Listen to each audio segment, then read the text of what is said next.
I'm Alexandra Kane, and this is the story of how I uncovered the largest corporate fraud in my family's history, and how my father-in-law's attempt to force me out of the company became his biggest mistake. The mahogany-paneled conference room of Kane Industries felt colder than usual that Friday afternoon. Richard Kane, my father-in-law and CEO of the company, sat across from me, his steel-gray eyes gleaming with barely concealed triumph. Beside him, his longtime friend and company CFO, Marcus Walsh, shuffled papers with an oily smile. "It's quite simple, Alexandra," Richard said, sliding a contract across the polished table. "Sign over your shares, all of them, for $1. Do it now, and you can walk away with your reputation intact."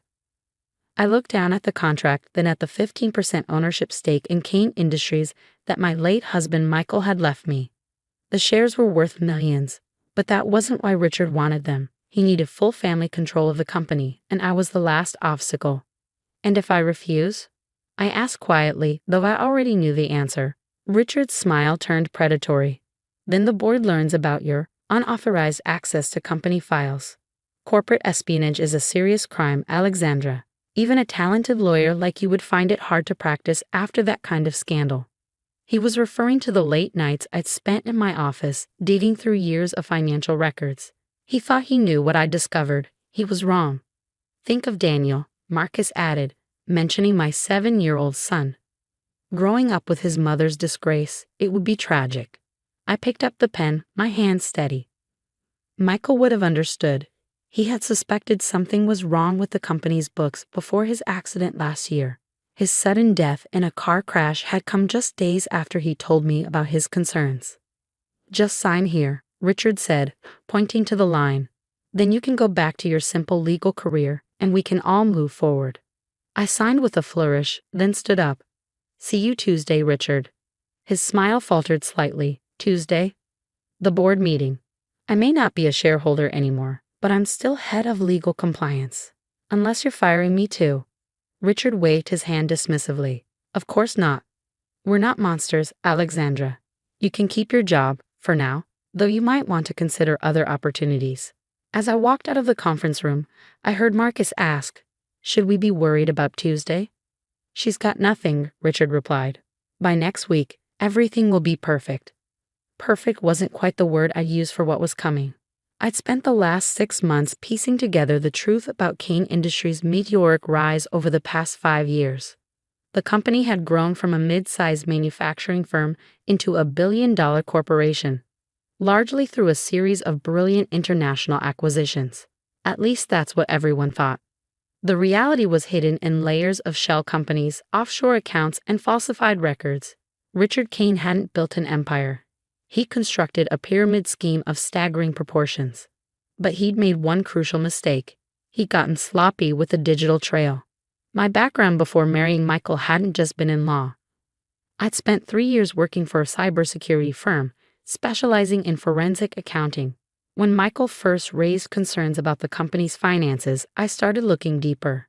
The irregular payments were well hidden, buried under legitimate-looking transactions. But there was a pattern. One that only became clear when you knew where to look. Every major acquisition had been supported by phantom assets, money that appeared on the books but didn't actually exist. Richard had been borrowing from one deal to finance another, creating an increasingly complex web of fraud. The company appeared incredibly profitable, but it was all built on paper. Real money was being siphoned off into private accounts, while investors and partners were being paid with funds from new acquisitions. It had taken me months to document everything, working late into the night after putting Daniel to bed. I created secure backups of every piece of evidence, stored in places Richard would never think to look. 3 days ago, I'd sent a comprehensive report to the Securities and Exchange Commission. Their investigators had been quietly gathering additional evidence ever since.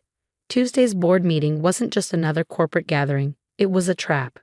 But Richard's attempt to force me out had given me something unexpected, plausible deniability. By signing away my shares under duress, I'd strengthened the case against him. The SEC investigators had recorded everything. That evening, as I tucked Daniel into bed, he asked about his grandfather. "Is Grandpa Richard still mad at you, Mommy?" I smoothed his dark hair, so like his father's. "Grandpa Richard is mad at himself, honey. He just doesn't know it yet. Because of what Daddy found out? I paused, surprised. What do you mean? Daniel pulled his stuffed elephant closer. The night before the accident, I heard Daddy on the phone. He said Grandpa was doing bad things with the company's money. A chill ran down my spine. Michael's accident had never been fully explained. A single car crash on a clear night, on a road he'd driven hundreds of times. Did Daddy say anything else? Daniel shook his head, already drifting off to sleep. Just that he was going to fix it. I sat in the darkness of his room for a long time, thinking about Michael's last days. He'd been agitated, working late, making mysterious phone calls. The police had found his laptop destroyed in the crash, its data unrecoverable. Now I wondered, had it really been an accident? The next morning, I made 2 calls. The first was to Detective Sarah Chen, who had investigated Michael's crash. The second was to James Martinez, my old colleague from the cybersecurity firm. The SEC stuff is solid, James said after I explained my suspicions. But if you think there's more, we should look deeper. For the next 3 days, we dove into everything. Not just the company's finances, but Richard's personal communications, his private accounts, his movements around the time of Michael's death. What we found made the financial fraud look almost trivial. Monday night, hours before the board meeting that would change everything, I sat in my home office reviewing the evidence one last time. The SEC would handle the financial crimes, but the rest, that was personal. My phone buzzed. A text from Detective Chen. Found something. Meeting recorded on Kane Industries security cameras, night before the crash. Audio corrupted, but lips can be read. You need to see this. I looked at the photo of Michael on my desk, taken just weeks before his death. I'm going to fix it, he told our son. Tomorrow, I would finish what he'd started. Tuesday morning dawned clear and bright, much like the day of Michael's accident. I arrived at Kane Industries early, watching the security team discreetly let in the SEC investigators who would be monitoring the meeting from an adjacent room. Detective Chen met me in the parking garage, handing me a USB drive. The enhanced video is clear enough. Your father-in-law and Marcus Walsh met with Michael at 11 p.m. the night before his crash. The lip-reading experts confirmed the conversation. I slipped the drive into my bag. Thank you, Sarah. Will you be ready? She nodded grimly. My team's standing by. Just give the signal. The board meeting was scheduled for 10 a.m. By 9:45, the conference room was filling up with board members and senior executives. Richard sat at the head of the table, reviewing papers with Marcus, both looking confident and relaxed. At precisely 10 a.m., I walked in with the company's external auditors, or rather the SEC agents posing as auditors. Richard barely glanced up. Let's begin, he announced. First item, reviewing the Meridian acquisition.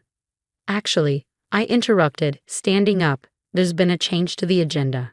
I nodded to one of the agents, who locked the conference room door. Richard's smile froze. Alexandra, what is this? I connected my laptop to the room's display system. We're going to discuss the real finances of Kane Industries, Richard, starting with the $100 million that doesn't actually exist. The room erupted in confused murmurs. I pulled up the first spreadsheet, showing the complex web of transactions that have fueled the company's fake growth. Every major acquisition for the past 5 years has been financed with phantom assets, I explained. Money that appears on our books but is actually just recycled funds moving through a series of shell companies. Marcus jumped up. This is ridiculous. She's just bitter about being forced out. Forced out? One of the board members asked sharply. I played the recording of Friday's meeting, where Richard had threatened me into selling my shares. The board members watched in stunned silence as their CEO revealed his true nature. But I wasn't done. The financial fraud is actually the smaller crime, I said quietly, looking directly at Richard. Isn't that right, Dad? Want to tell everyone what really happened to Michael? Richard's face had turned ashen. Don't. I played the enhanced security footage from the night before Michael's death. The lip-reading transcript appeared as subtitles. Michael, I know what you've done. The board learns everything tomorrow. Richard, think about your family, son. Michael, I am. That's why I can't let this continue. Marcus, be reasonable, Michael. Accidents happen every day. The boardroom was dead silent as the video ended.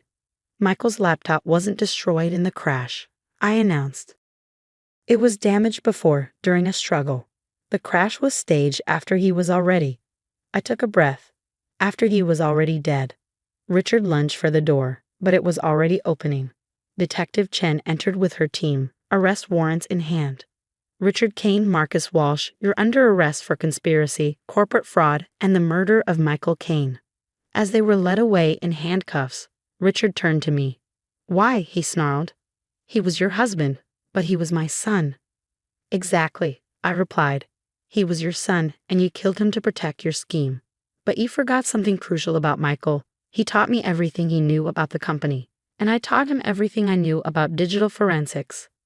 The next few hours were a blur of SEC interviews, police statements, and shocked board members trying to grasp the scale of the fraud. By evening, Kane Industries stock had been suspended from trading and emergency management protocols were being implemented. I sat in Michael's old office, my office now, after the board's emergency vote making me interim CEO, looking at the city lights below. Daniel was with his aunt, protected from the media circus that was already building.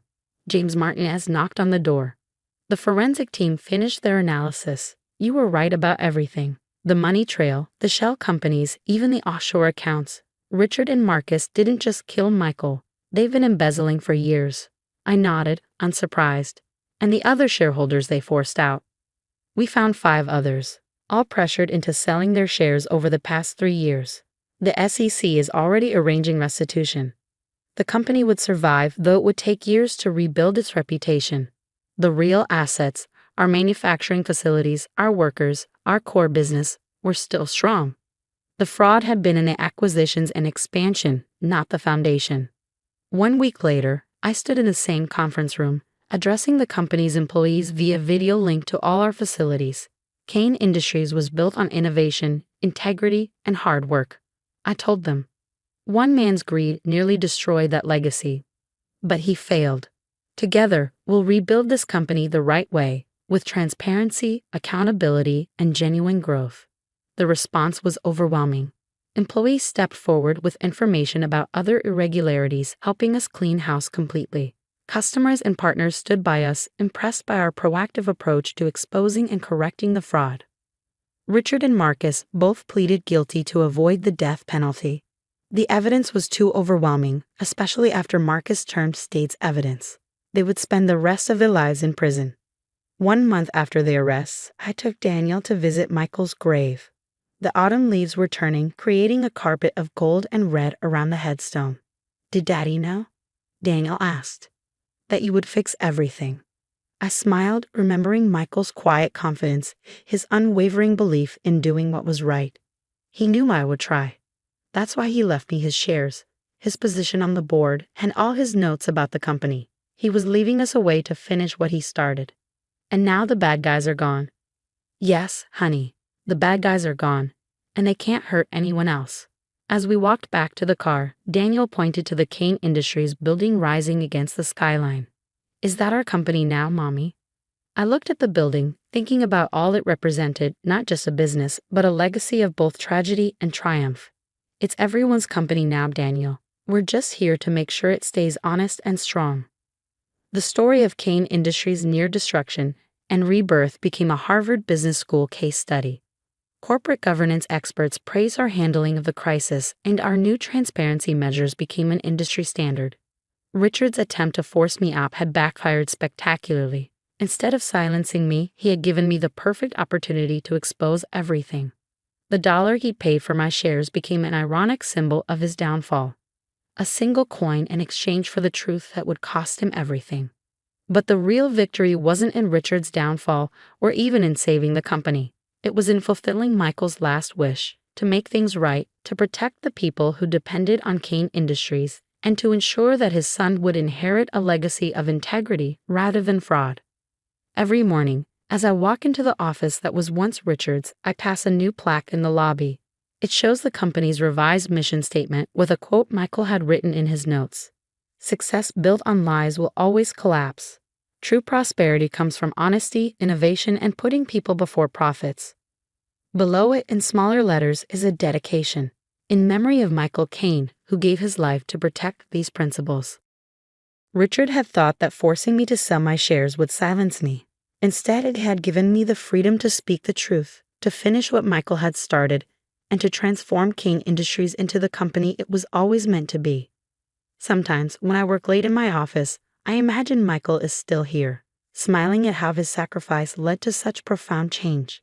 The company that was almost destroyed by greed has become a model of corporate responsibility and ethical leadership. And Daniel? He's growing up knowing that his father was a hero who stood up for what was right, and that his mother finished the fight. That's worth more than all the shares in the world. The dollar bill Richard paid for my shares is framed on my office wall. It's a reminder that true value isn't measured in money, but in the courage to stand up for what's right, no matter the cost. Sometimes the smallest price can lead to the biggest change if you're willing to fight for the truth.